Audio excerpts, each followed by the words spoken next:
All right. Good morning, everybody. Happy Tuesday to you all. Hope your week is going well. We actually don't have a whole lot of new information for you today. However, we wanted to be able to be here, and there was let me go ahead and go to the next slide. So it's actually rerun time. So as a part of our monthly BidBy training last week, and honestly last month as well, we had a number of folks that were just curious about when I would show some of the websites. And so really what I'm going to do today is do a CPO-GS website overview. So for all you youngsters out there, Rerun, that's him on the right side, was on this really hilarious show in the 1970s called What's Happening. So if you don't know who that is, get on your Google machine, go check out What's Happening. It was a really funny show. So, but that character's name was Rerun. So we're doing rerun time today. We're just going to do an oversight of the CPO-GS website. There's a lot of information on there. And so what we're going to do is, and you're not going to hurt my feelings at all if you jump off. I understand a lot of you folks are here every week, and you know everything that's on that CPO-GS site. But we have enough new folks that are coming into procurement and joining us on these Training Tuesdays that I thought it would be a good time and appropriate to go over everything that's on our CPO-GS site overview. Dave, I'm showing my age. Oh no. Well, let me be clear. I think I just saw the reruns of Rerun. So I I used to watch that all the time. So anyway, yeah, I'm getting some comments that love that show. That was fun. Yeah, right. So if we have some, we're actually going to bump up our fun fact at the very beginning as well. If any of you folks need to jump off the call and jump out to other procurement duties, so it is a bit of a rerun today. So our fun fact and our birthdays. So 1864, our Illinois' favorite son, Abe Lincoln, formally establishes Thanksgiving as a national holiday. And then we have a couple birthdays. Happy birthday to Mickey Mantle and Snoop Dogg. So what in the heck do you think, you asked Dave, what does Mickey Mantle have to do with Snoop Dogg? Absolutely nothing, except for they were both a big part of my childhood. So we'll just leave it at that. All right, so let's jump into our CPO-GS site overview for today's. Derek says they did a concert together. Yeah, Mickey Mantle and Snoop Dogg. I think it was in the LBC. All right, so CPO-GS. So what you can do here, if you can Google just CPO-GS Illinois, and this is the first thing that pops up. I do think I have it as just a favorite because I'm going to this website multiple times a day. And so from the very first part of the website here, you can see that we have some links. I'm not going to do a deep dive on this. I really just want to let you guys know what's out there. And I'm going to highlight a few links and a few sections that are more important for what you need to do your job. So, you have your home across the top, status and rules, or statutes and rules, excuse me. So you do have, links to the Procurement Code, Administrative Code, BEP Act, Joint Purchasing Act, et cetera, et cetera. So moving across the offices. As you know, we have 4 different CPOs, and each of those home screens are there. Publications and reports. Those are really, if you have some time, I think it's great to see the annual reports. Maybe if you just take a look at last year's annual report, for instance, that's FY19. I'll pull it up real quick just so you can see. There's a lot of work that goes into this, and this is a year in review annual report that goes to the General Assembly. So a lot of work goes into this, and even if you just scan through it and take a look at it, it is pretty cool. It kind of really, in a nutshell, shows what the CPO's office is and what they do, and how it kind of works with the whole procurement maze of Illinois there. Okay, so take a look at that. We have some other links, contact us, and jobs for jobs that are available for the CPO's office. Okay, and then we do have our training center here. This is where we put all of our Training Tuesdays as well as some of our videos. So Training Tuesdays, we've talked about this before, but just again, this is a bit of a rerun for some folks. And if this is the first time that you have looked at the CPO's website, then welcome. So Training Tuesdays, this is where we have all of our Training Tuesdays. For our Training Tuesdays, we also have all the past Training Tuesdays. So we have them by title as well. So we have the slides that we use, as well as a link to YouTube for the videos. So you can go back, and they are titled by what we were discussing that day. They go back to last September. So there's a lot of information here. These are all pretty short. Some of them are a little bit longer if we were doing a bit of a deep dive, say if we were going to do small purchase training where we actually get into BidBy and walk through a full procurement method. Those are a little bit longer, but most of these are 15, 20 minutes, something like that. And you can go back and take a look. So this is great for if you're new to procurement, or maybe you're not necessarily new to the agency, but you want to go back and take a look at some of these topics. This is a great way to get caught up on what we discuss on Training Tuesdays here.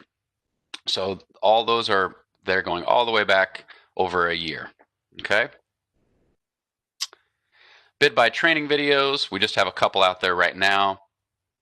The general navigation. So if you are maybe you are new to procurement and you weren't able to join us last week for the BidBy monthly training, hop on here to that general navigation, and you can walk through really essentially what is the first part of that training, that day-long training, and it just talks about the general navigation and overview of the BidBy system.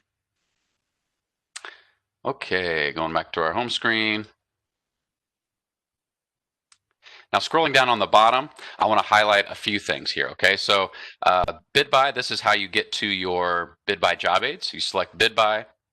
You do have the option here, and there's another reason why I want to highlight this is many times vendors will reach out to you as the agency person and say, I need help with BidBy, I'm having an issue, et cetera, et cetera. So you can go and get that contact information here. This contact information, just so you know, is also on the BidBy home screen, but this is an easy way to as well to get to the help desk. So you have the state user help desk. So this is everything. If you have an issue with the system from a state internal side, this is the contact information that you will contact. For vendors, you have the email help desk as well as the vendor help desk number there. But what I want to highlight as well for us is the BidBy resources for state agencies. So 2 clicks and then you're at our job aids page. So we have our BidBy training resources page where we have and frequently asked questions, registration. If you have if you're not registered within BidBy yet, you can go in and find some more information about what your user roles might be, those definitions. If you have that, if you need to complete the state user registration form and the process that is needed there.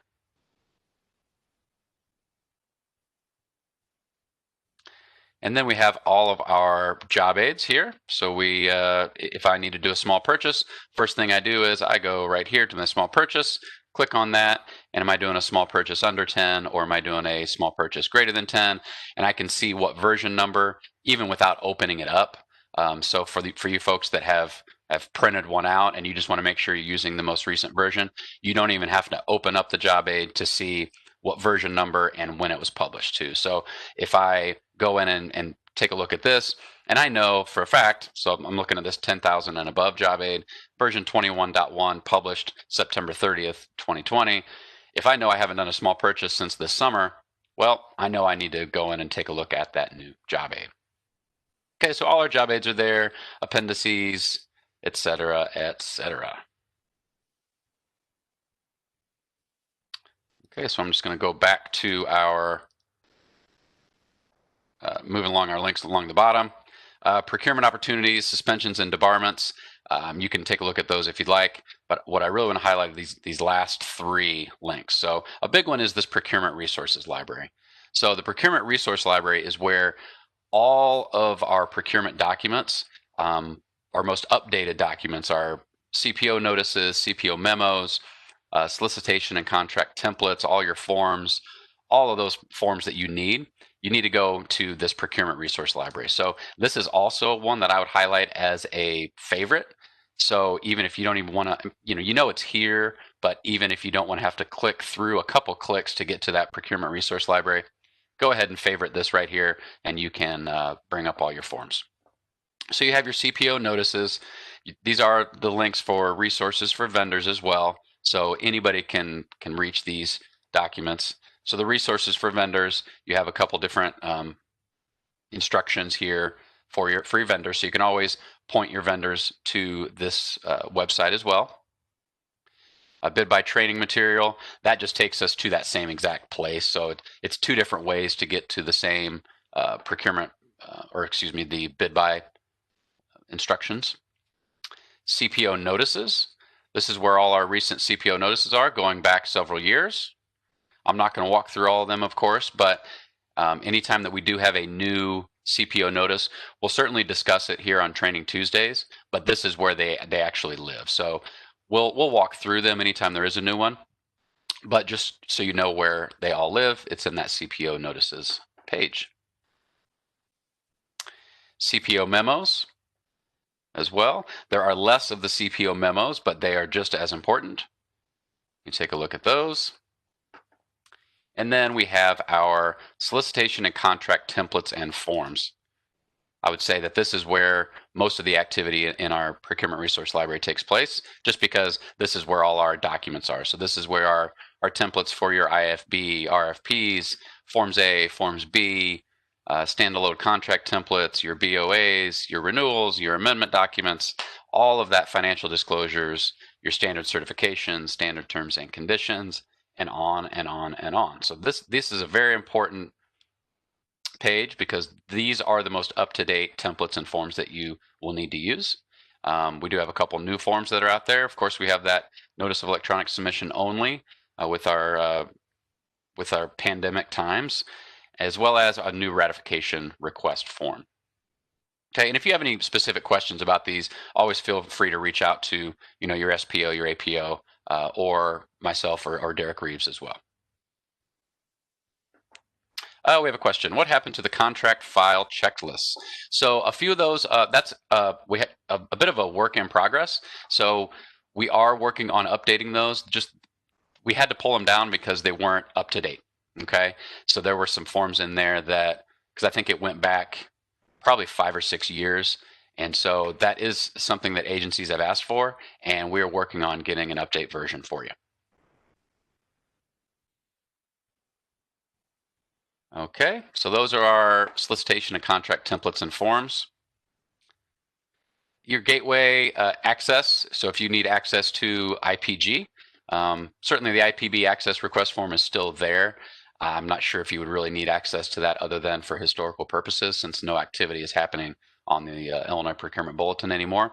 But certainly if you need access to the Illinois Procurement Gateway, you go ahead and complete that IPG system access form. State Purchasing Officer Determination Form.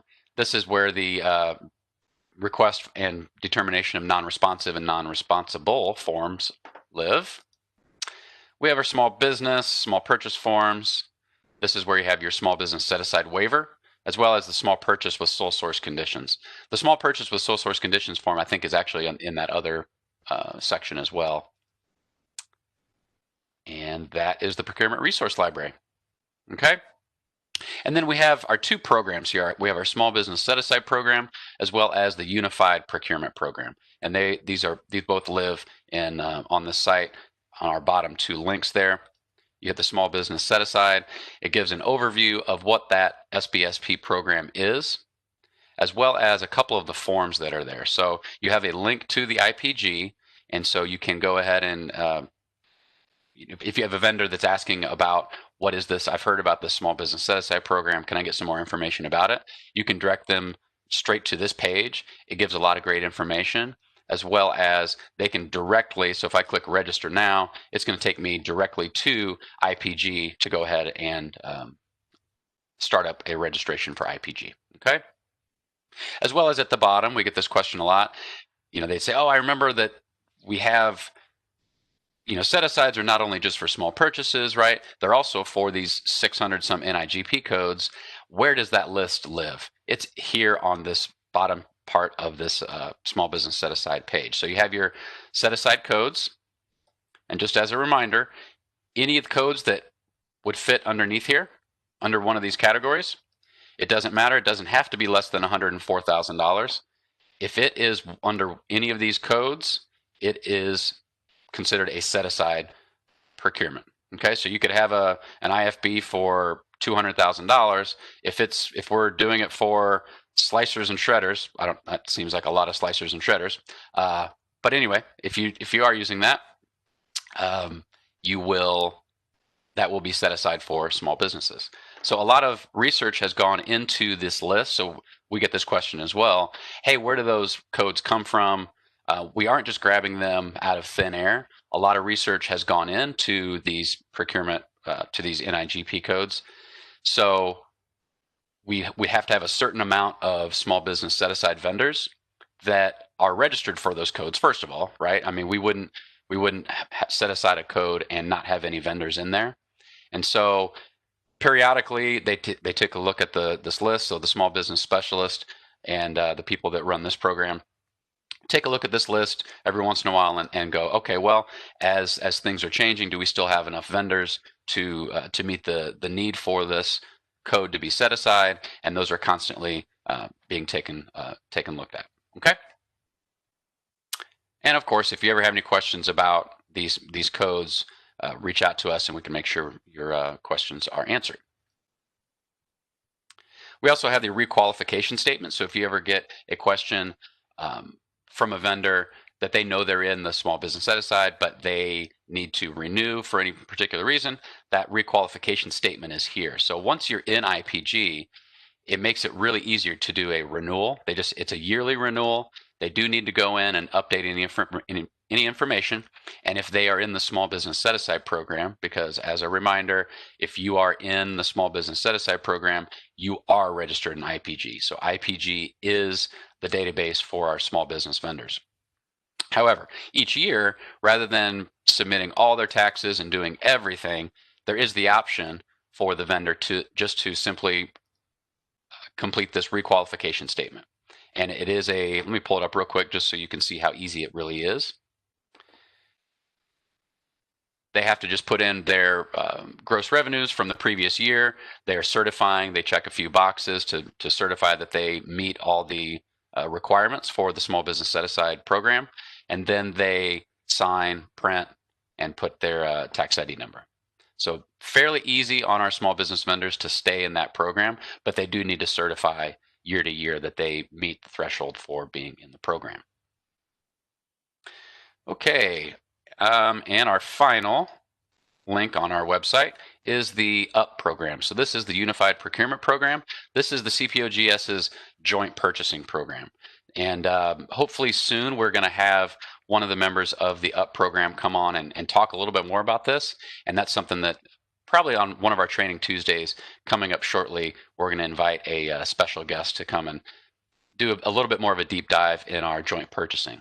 So joint purchasing in Illinois is fairly new, and it's exciting. There's a few options that we did not have in the past.